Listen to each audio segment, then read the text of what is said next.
Hello बच्चों, तो आज हम एक्सरसाइज 5A का एग्जाम्पल 24 सॉल्व करेंगे। तो पढ़ते हैं क्वेश्चन है a sum of ₹1000 is invested at 8% per annum simple interest. Calculate the interest at the end of 1, 2, 3 and so on years. Is the sequence of interest and AP। Find the interest at the end of 30 years. ठीक है, तो यहाँ पे simple interest का बात कर रहा है। पहले हम सिंपल इंटरेस्ट का फॉर्मूला देखेंगे। क्लास 8 में हम सिंपल इंटरेस्ट और कंपाउंड इंटरेस्ट पढ़े थे। तो सिंपल इंटरेस्ट का फॉर्मूला क्या होता है? वो होता है principal into rate into time upon 100। ठीक है, तो यहाँ पे क्वेश्चन समझेंगे। अब दे रहा है कि सम ऑफ ₹1000 इज इन्वेस्टेड। तो जितना रुपीज हम इन्वेस्ट करते हैं ना, वही हमारा क्या होता है? प्रिंसिपल होता है। तो 1000 क्या है? Principal eight 8% per annum. अब ये जो है ये रेट है, यानी कि अगर हम 1000 रुपीज इन्वेस्ट करते हैं तो हर साल हमें 8% का क्या मिलेगा? इंटरेस्ट मिलेगा। ठीक है, चलिए, यानी कि 1000 पे 8% का हमें मतलब फायदा मिलेगा, इंटरेस्ट मिलेगा। तो अब दे रहा है कि a sum of ₹1000 is invested at 8% per annum simple interest. Simple interest का बात किया जा रहा है, कंपाउंड इंटरेस्ट अलग है, सिंपल इंटरेस्ट अलग होता है।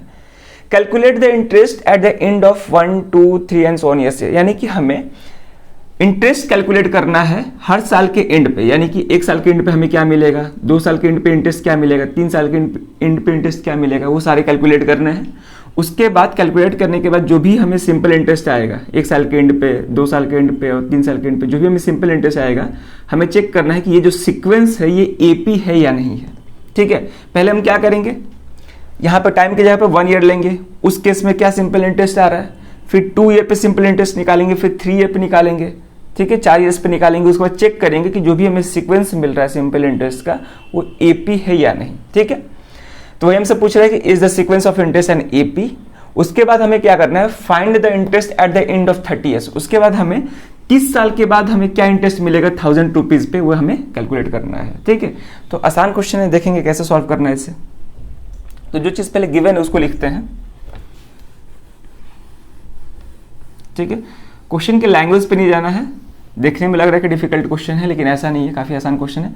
बस यहाँ पे सिंपल इंटरेस्ट का फॉर्मूला यूज करना है, principal into rate into time upon 100। ये फॉर्मूला हम क्लास 8 में भी पढ़े हैं। ठीक है, चलिए, ये कंपाउंड इंटरेस्ट नहीं दिया गया है, तो कंपाउंड इंटरेस्ट नहीं देने की वजह से ये क्वेश्चन काफी आसान हो गया। ठीक है, कंपाउंड इंटरेस्ट का फॉर्मूला जो होता है वो थोड़ा सा इससे डिफिकल्ट होता है। चलिए सॉल्यूशन देखते हैं। यहां पे दिया है अ सम ऑफ ₹1000। तो गिवन क्या है? प्रिंसिपल, जो कि है 1000। उसके बाद रेट हमें गिवन है 8% पर एनम। ठीक है, हमें इंटरेस्ट कैलकुलेट करना है eight the end of 1, 2, 3 years. ठीक है, तो करते हैं कैलकुलेट। तो पहले लिखेंगे, पहले हम टाइम क्या ले रहे हैं, 1 साल ले रहे हैं, यानी कि 1 ईयर। ठीक है, बुक में टाइम को N से रिप्रेजेंट किया, यहाँ पे हम टाइम को T से ही रिप्रेजेंट कर रहे हैं ताकि आप कंफ्यूज ना हो। क्लियर है? चलिए, तो यहाँ पे SI का यानी कि सिंपल इंटरेस्ट का फॉर्मूला यूज करेंगे, principal into rate into time upon 100। Principal क्या है? 1000, रेट कितना है? 8, टाइम 1 लिए हैं और यहाँ पे 100। ठीक है, तो 2 जीरो से 2 जीरो कैंसिल, ये कितना हो जाएगा? 80। यानी कि 1 साल के बाद हमें 1000 पे कितना इंटरेस्ट मिलेगा? 80 रुपये मिलेगा। क्लियर है? अब आते हैं सेकेंड ईयर पे, यानी कि जब टाइम 2 ईयर हो, तो यहाँ पे सिंपल इंटरेस्ट का फॉर्मूला यूज करेंगे। तो यहाँ पे प्रिंसिपल तो सेम ही रहेगा 1000। ठीक है, प्रिंसिपल बदलेगा नहीं, प्रिंसिपल सेम ही रहेगा। कंपाउंड इंटरेस्ट में प्रिंसिपल बदलता है हर साल, लेकिन यहाँ पे प्रिंसिपल क्या रहेगा? सेम रहेगा। इनटू रेट क्या है? 8, और टाइम यहाँ पे 2 हो गया अपॉन 100। यहाँ से हो जाएगा 0 से 2 जीरो कैंसिल, ये हो जाएगा 16, और 16 इंटू 10 क्या हो जाएगा? 160। ठीक है, यानी कि 2 साल के बाद हमें कितना इंटरेस्ट मिलेगा? 160 रुपये मिलेंगे। उसके बाद हम बात करते हैं 3 साल के बाद कितने मिलेंगे।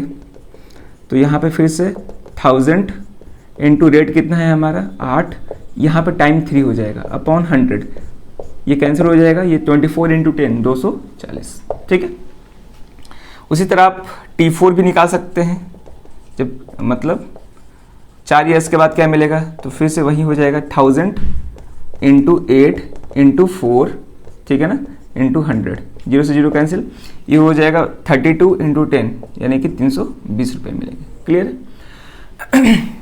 अब देखेंगे ध्यान से, यहाँ पे simple interest after one year कितना आ रहा है 80, 2 साल के बाद 160, 240, 320। अब चेक करना है क्या ये सीक्वेंस एपी है कि नहीं।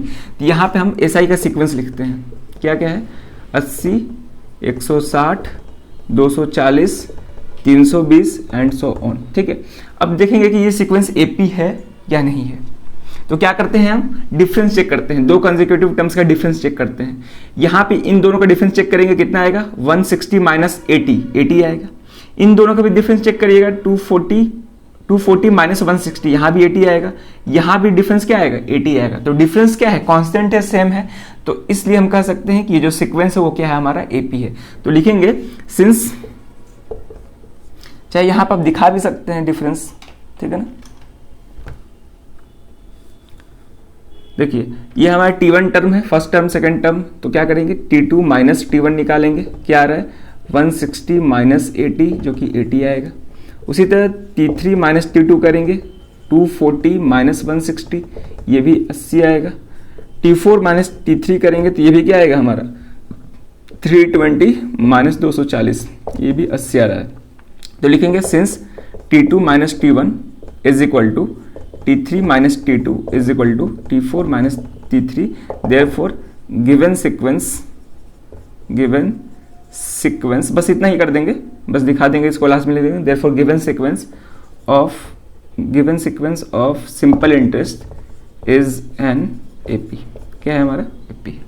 आप चाहो तो 50वां टर्म भी बता सकते हैं, कैसे फोर्थ टर्म में हम कॉमन डिफरेंस ऐड करेंगे। कॉमन डिफरेंस क्या है 80 है, 80 ऐड करेंगे यानी कि क्या आ जाएगा 400 आ जाएगा, यानी कि 5 साल के बाद हमें सिंपल इंटरेस्ट कितना मिलेगा 400 मिलेगा।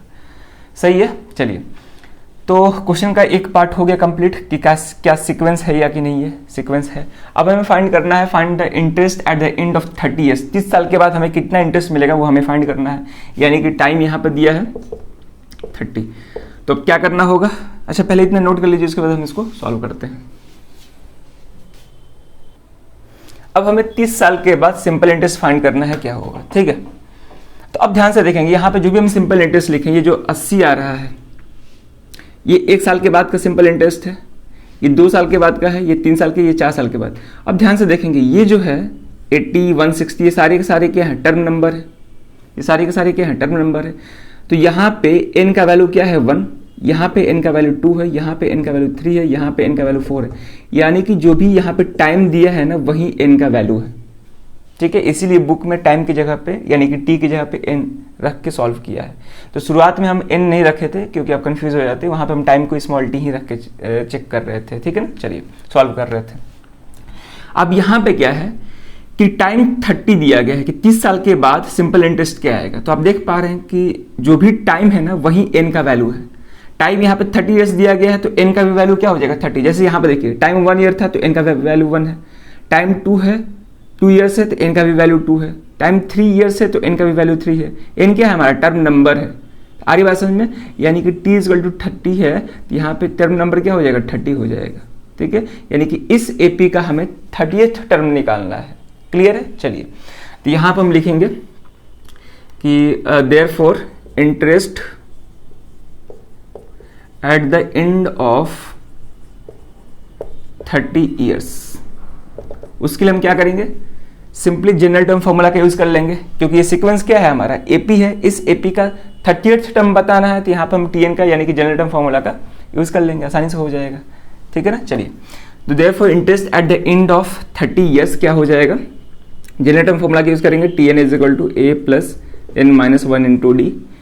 टी एन का वैल्यू क्या है यहाँ पे 30 अभी बताया, एन का वैल्यू 30 है, यहाँ से हो जाएगा फर्स्ट टर्म इस एपी का 80 प्लस 30 माइनस 1, कॉमन डिफरेंस यहाँ पे क्या है 80, तो ये हो जाएगा सही है 80 प्लस 29 इंटू 80, तो 80 प्लस ये हो जाएगा ठीक है ना 16 प्लस 7 23, ऐड करेंगे कितना हो जाएगा 2400, ठीक है।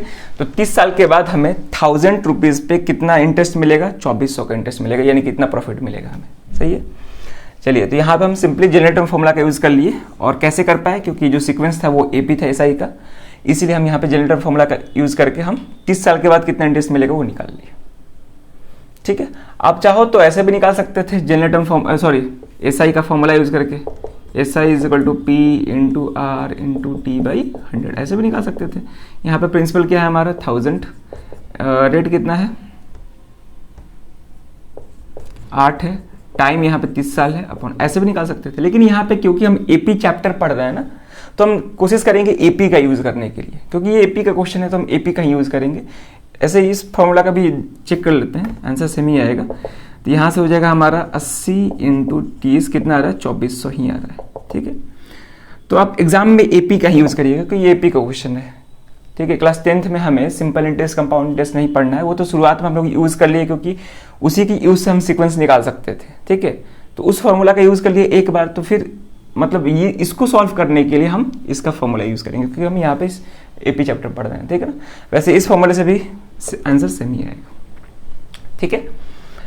चलिए, तो ये एक तरीका है सॉल्व करने का, एक तरीका ये है। और दूसरा लेंदी तरीका क्या है कि आप सब में 80 ऐड करते जाइए, यहाँ तक पहुँच जाइएगा। तो 80 ऐड करते जाइएगा तो उसको बहुत टाइम लग जाएगा, ठीक है ना। तो वो प्रॉपर मेथड नहीं है, वो एक बता दिए एज जनरल, ठीक है। प्रॉपर मेथड यही है, ठीक है।